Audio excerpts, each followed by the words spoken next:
Bonjour, j'espère que vous allez bien, que cette période de vague de épidémique et confinement s'est bien déroulée pour vous. Donc voilà, je fais cette petite vidéo, cette petite intervention pour vous parler de la deuxième plaignante dans l'affaire Tariq Ramadan, Christelle, qui s'est illustrée il y a quelques jours en insultant un soutien. Un soutien malheureusement qui a perdu sa maman très très tôt, très jeune, et n'a pas connu son père. Donc cette deuxième plaignante, qu'est-ce qu'elle a fait? Elle a utilisé les deux fins de ce soutien-là pour l'insulter, et même l'enfant de ce soutien-là. Et, et partagé, et elle a partagé ça sur les réseaux sociaux. C'est-à-dire qu'elle a remis en cause la légitimité des parents. C'est-à-dire des procédés vraiment très très insultants et très machiavéliques. Cette deuxième plaignante, bien évidemment, se pose en victime, hein, victime éternelle, bien évidemment, de Tariq Ramadan, alors qu'elle utilise des méthodes machiavéliques, vicieuses, très mal intentionnées. Il faut m'expliquer, comment une personne bien pourrait faire ceci, prendre les parents morts des gens et prendre des enfants, mettre sur les réseaux sociaux et insulter, faire du mal. Et ça se pose en victime, ça. Ça se pose en victime. Puis on vient dire que Tariq Ramadan est mauvais. Non, c'est toi la mauvaise. Parce que tu as des mépris pour les gens qui soutiennent Tariq Ramadan. C'est toi la mauvaise. C'est pas Tariq Ramadan, ni les soutiens. Mais ce qui est problématique dans cette affaire en général, c'est que on a une justice dans ce pays, on a un état de droit, on a un arsenal juridique qui permet à tout justifiable de, de se défendre et de faire concrétiser, d'appliquer la loi, bien évidemment. Mais lorsque nous avons la deuxième plaignante qui dit dans un texto: dès que j'ai passé le pas de ta porte, ta peau m'a manqué. Et dit qu'elle est victime de viol. Est-ce que prend-elle les gens pour des cons ou prend-elle les juges pour des cons, pour des idiots, des imbéciles? Je comprends pas. Il y a un truc que je comprends pas. Et les juges? Parlons-en des juges.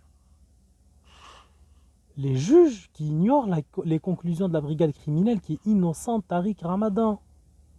Même la deuxième plaignante dit que, dans un autre texto, dit il faut faire tomber politiquement Tariq Ramadan. Il faut piéger Tariq, on va tendre un piège à Tariq Ramadan. Ça, c'est pas moi qui le dis, ça, c'est elle. C'est rapporté par la brigade criminelle, l'enquête de la brigade criminelle. C'est incroyable ça que les juges ignorent ça. C'est-à-dire, lorsque nous avons des indices graves qui remettent toute l'accusation en doute, les juges continuent d'accuser Tariq Ramadan. Enfin, ils n'accusent pas Tariq Ramadan, les juges continuent de garder sur le territoire en assignation, sur le territoire français, Tariq Ramadan. C'est un scandale. C'est un scandale. Je veux dire, Darmanin, Hulot, tous qui ont été accusés d'agression et de viol n'ont pas eu ce traitement. Hormis Tariq Ramadan. Hormis le seul qui a connu la prison d'ailleurs. Hein. Le seul qui a connu la prison pour un présumé innocent. Parce que tous les comment ça s'appelle, les auteurs qui ont été accusés d'agression et de viol sexuel n'ont pas été en prison. On a même ignoré la maladie de Tariq Ramadan en prison. Alors qu'aujourd'hui, tout prouve qu'il est malade. Donc au bout d'un certain moment, est-ce que la magistrature n'est pas quelque chose de fondamental dans ce pays? Est-ce que veut-on dénigrer la notion de la magistrature, de cette haute fonction publique? Des juges veulent dénigrer ça pour que les citoyens ne croient plus à la magistrature. Où va-t-on? Où va-t-on? Et par-dessus tout, ces juges-là, Donc, comme nous savons que Tariq Ramadan est innocent, qu'est-ce qu'ils ont fait? Ils ont dit, ah, on va voir s'il n'y a pas emprise. On va voir s'il n'y a pas emprise. Oui, Tariq Ramadan, c'est l'emprise. C'est l'emprise, Tariq Ramadan. Il fait emprise, lui. Gilbert Collard ne fait pas emprise. Tous qui ont été innocentés ne font pas emprise. On n'a pas mandaté d'experts. Bon, on va parler de l'expert psychiatre. On n'a pas mandaté d'experts psychiatres pour juger l'emprise. Mais le pire dans tout ça, c'est qu'on a mandaté un expert psychiatre qui est dans une association idéologique, aux antipodes de l'idéologie de Tariq Ramadan. Comment voulez-vous que ce psychiatre rende une conclusion en toute neutralité? Il y a un parti pris, c'est interdit ça par la loi.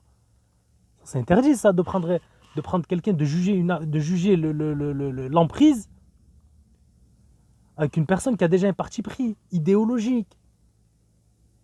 Nous savons tous que Tariq Ramadan, il est pro-palestinien, il défend l'autodétermination des Palestiniens, il défend les terres qui ont été volées par la colonisation, tout ça, ça on le sait. Le docteur Danez Zaghori, il est dans une association liée au mouvement sioniste, idéologique, civilisationnel. Donc, à partir d'un moment, jusqu'à quand va durer cette mascarade? Jusqu'à quand elle va durer?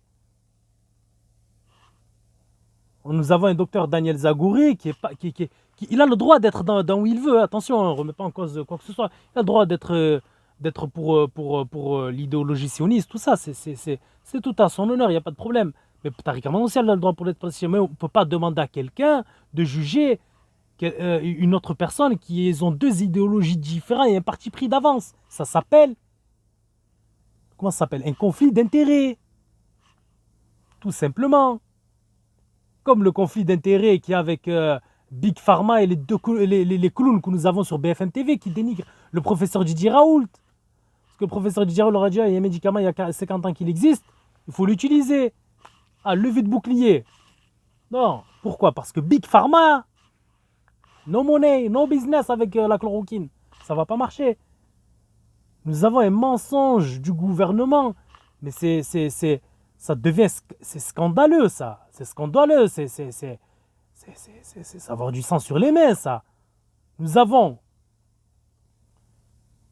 un antibiotique qui est hyper puissant. On lui dit non, il ne faut pas le prescrire. On va attendre l'étude de Discovery. Mais l'étude Discovery, elle n'est pas encore sortie. Il y a eu 26 000 morts.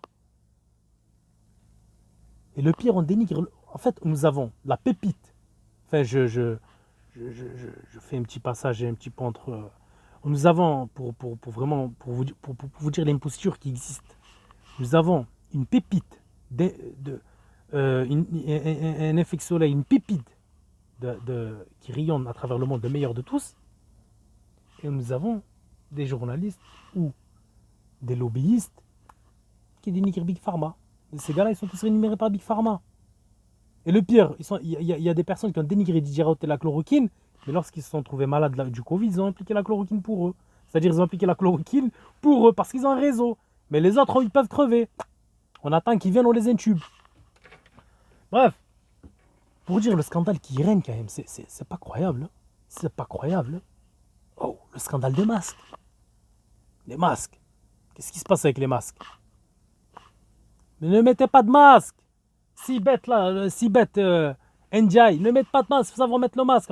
Après, 2 mois après, on te dit que le masque il est obligatoire. Mais vous écoutez pas les scientifiques indépendants. C'est quoi? Pourtant, il est entouré de comités scientifiques, Emmanuel Macron. Voilà. C'est de la folie qui règne dans ce pays. Bon, pour pas rester trop longtemps dans cette courte intervention, pour vous dire, voilà, nous avons affaire à en fait, la vérité est devenue le mensonge, et le mensonge est devenu la vérité. Mais le problème avec la vérité, c'est qu'elle est éternelle. Elle est éternelle, la vérité, elle est au-dessus de tout. Elle restera dans l'histoire. Donc voilà.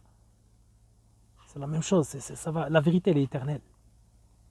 Faites ce que vous voulez, élaborez les plans machiavéliques que vous voulez, faites des coups, montez ce que vous voulez, mais la vérité, elle est là, l'exactitude des faits est là. Donc au bout d'un certain moment, il va falloir se rendre à l'évidence de dire et de dénoncer cette imposture. Tout simplement. Voilà. Bonne journée.